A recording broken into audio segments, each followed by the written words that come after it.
I would just ask my colleagues across the aisle to get out of the way if you don't want to help.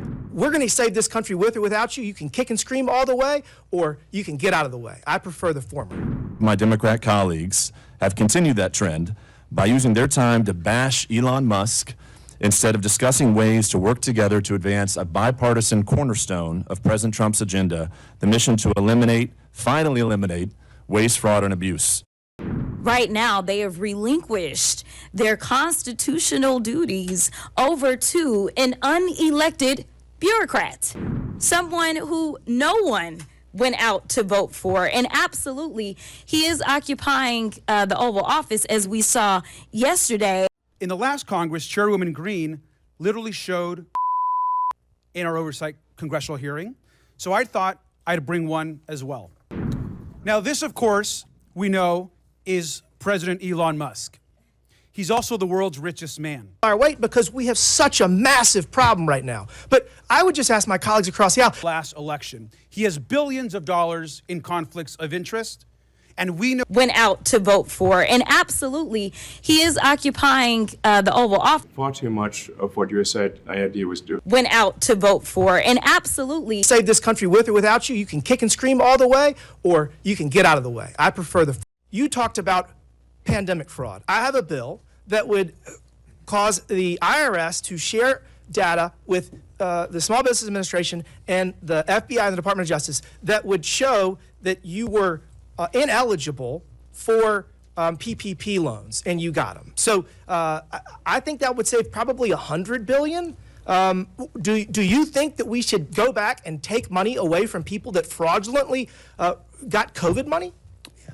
During the pandemic, the PPP program was a virtual buffet for fraudsters, and it was because of that 1974 Privacy Act, where data sharing and matching is virtually impossible. Congress needs to change that. But we can do it retroactively. We can do it retroactively. We can find the people that stole this money, hold them accountable, probably get some of the money back. So I already have that bill filed.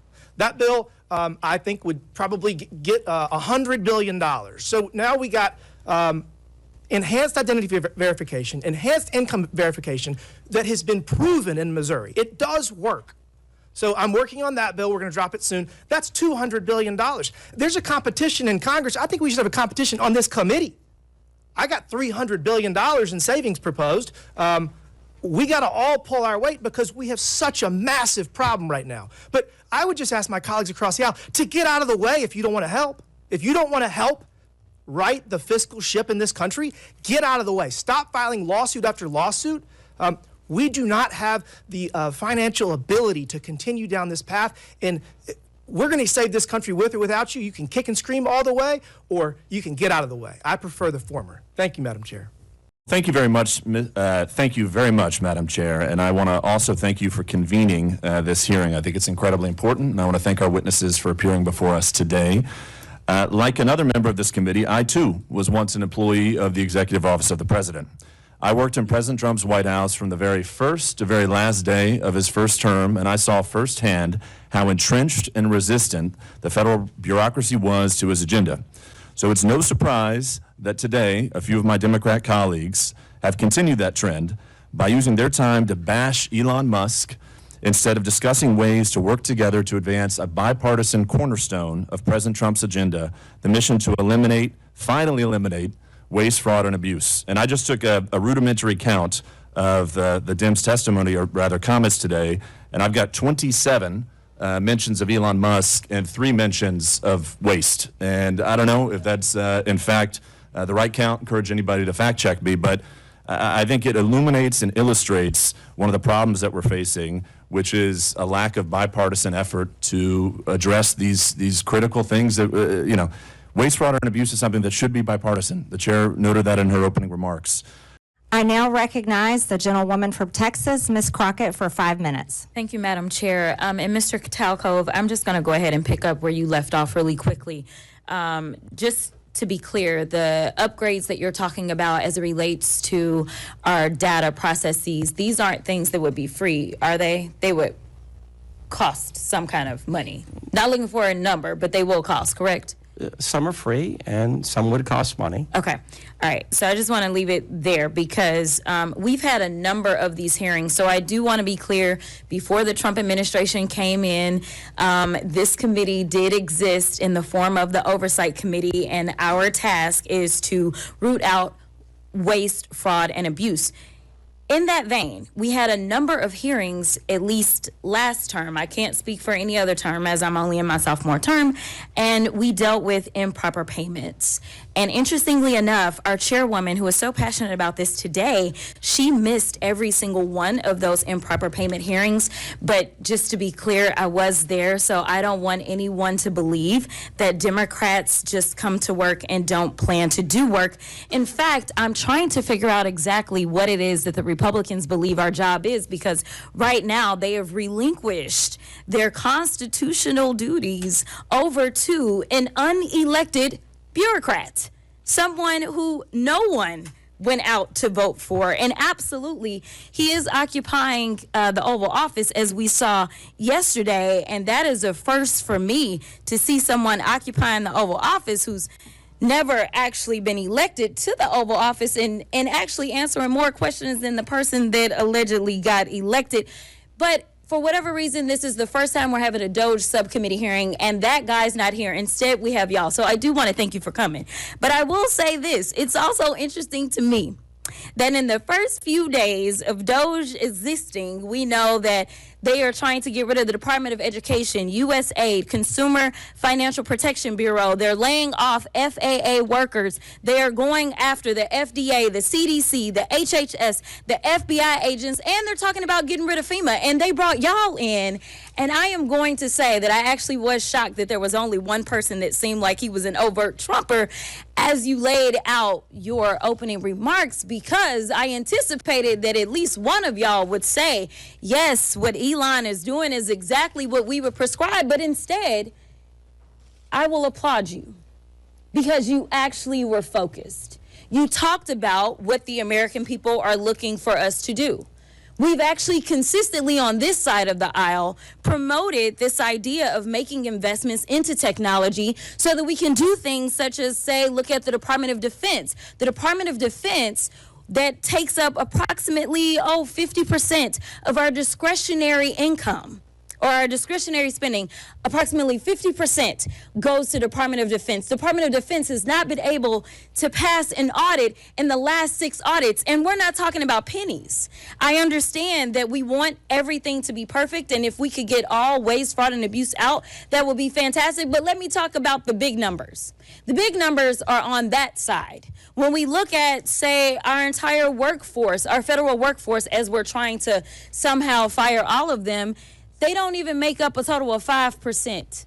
It's even less than that when we look at our budget. But let's talk about defense. That just happens to be the same side of the ledger that Mr. Musk gets the vast majority of his money from. In fact, at the same time that they were unlawfully, and we will stay in court, because on this side, we believe in law and order. We believe in, a number of us are actually lawyers, but nevertheless, we understand the Constitution. We believe in that as well. And so there's things such as, impoundment, right? Because as Mr. Whitson said, he said, we need to return the power of the purse to Congress. It never left. According to the Constitution, that's where it's at.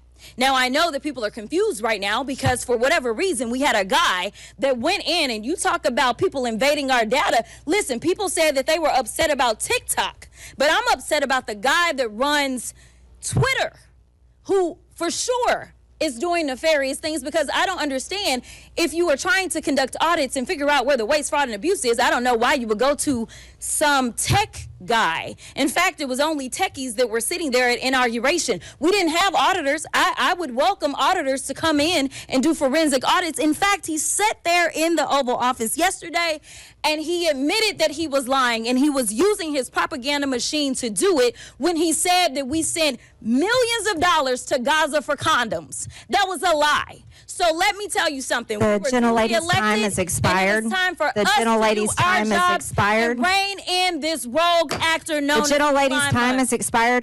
In the last Congress, Chairwoman Green literally showed in our oversight congressional hearing. So I thought I'd bring one as well. Now, this, of course, we know is President Elon Musk. He's also the world's richest man.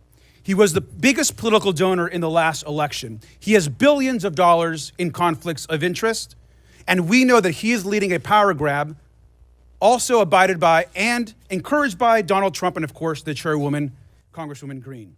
But I also want to run through what DOGE actually is going to do. It's a demolition plan that's going to run through our government.